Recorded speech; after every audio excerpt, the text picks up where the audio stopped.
Hey, how's it going? I just want to do a quick one on this post in Lost Generation on Reddit. Probably even better worded to me as Last Generation, but the title is Most Veterans Say America's Wars Are a Waste. No one's listening to them. So the first response is, I'm an Iraq war vet. They are a waste of time, resource, human life, and human potential. They allow the ultra wealthy to extract money through the military industrial complex. This is money that could have been better spent educating and improving the lives of millions of people. Everyone who reads this is literally worse off because of these wars. That includes you.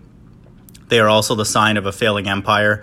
History is repeating itself, and we are the Romans at the very end. I'm not sure about the timeline, but I don't see America being around by the time my hair is gray. Someone responded to that. I remember getting into a conversation on Reddit about this, and the guy said I should be thankful that our imperialism allows me to buy cheap consumer goods and cheap gas, because apparently the U.S. Navy is the only reason free trade is allowed to take place across the globe, according to him. Bruh, he really believed that? He's been swallowing the propaganda books whole. I mean, imperialism does make stuff cheaper, but it really can't be considered free trade anymore. It's more akin to theft. According to the essay, Fate of the Empires, 250 years is the average length of an empire. This average has not varied for over 3,000 years. The stages of the rise and fall of great nations seems to be the age of pioneers, conquest, commerce, affluence, intellect, and then decadence. Decadence is marked by defensiveness, pessimism, materialism, frivolity, an influx of foreigners, the welfare state, and a weakening of religion. Decadence is due to too long a period of wealth and power, selfishness, love of money, the loss of a sense of duty.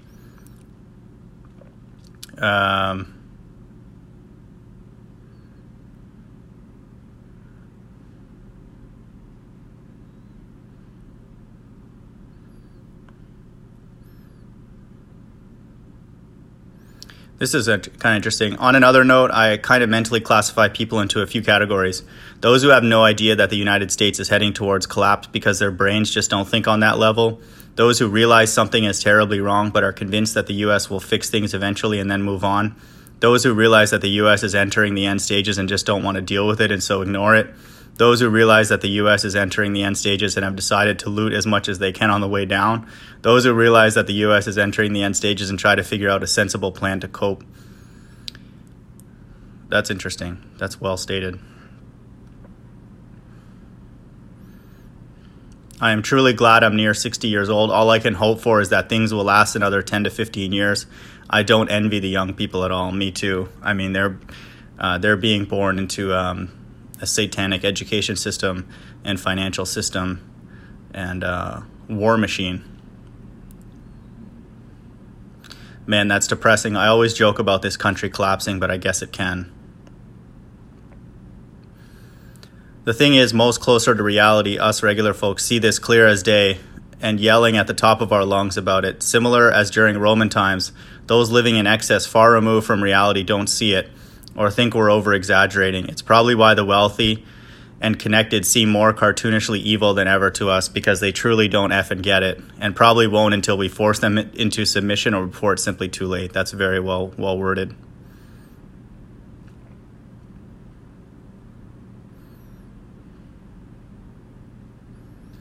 As a veteran, I can confirm most of America's current wars are a waste. I am not going to get into the military-industrial complex rabbit hole, but what I will say is that while I was in, I spoke to many contractors that made 6 digits to do essentially nothing or what I was already doing. As for the wars themselves, no matter what we do after we leave, they will go back to the way they were before we got there. It may take some areas longer than others, but they will. We are not wanted there.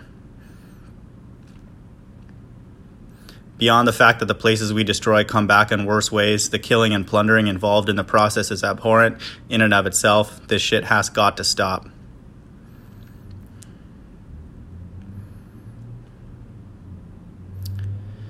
As for the wars themselves, I'm having trouble seeing what most of the conflicts are really getting us. Even if we want to saber rattle, there is and has been. Even if we want to saber rattle, there is and has been a much better target than the Middle East.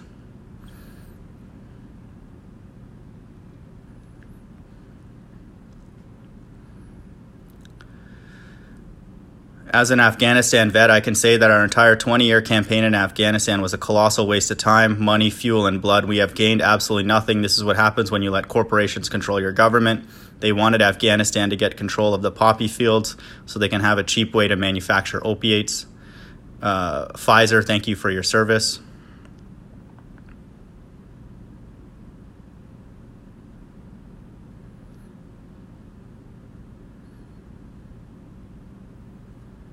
Politicians don't listen to soldiers, they listen to generals and arms dealers. Correction, politicians don't listen to soldiers, they listen to arms dealers. They're the same thing, to be honest.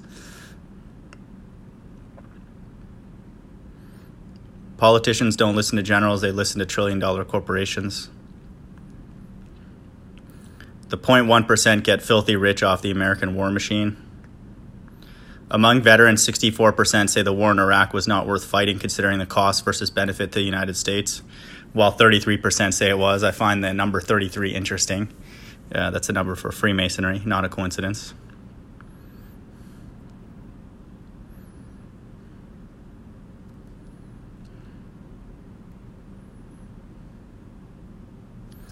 Yeah, so I think the truth is getting out. I mean, the Bible states that knowledge will increase in the last days.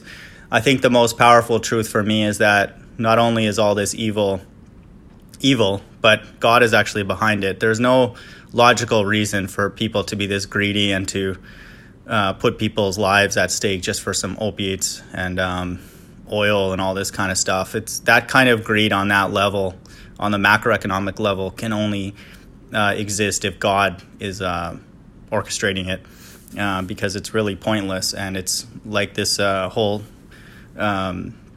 string of conversation is saying that it's destabilizing the world, because now more and more people every day are aware of it, and people who are actually on the battlefield are aware of the fact that they're fighting wars simply for profit. So I think this is becoming very, very obvious to me, certainly, that we're living in the last days, because it's very difficult to come back from this. Now that we have such a big, quote unquote, military industrial complex operating worldwide, how do you unpack that? How do you reverse the effects of this in the near and even possibly in the long term if some of these quote unquote nukes, these intercontinental ballistic missiles are shot? It's the Earth is damaged, and potentially permanently. So to me, it's becoming very, very clear that all of this stuff is Bible prophecy, and it's God exercising his final judgments worldwide. Hope everyone's doing well. Bye.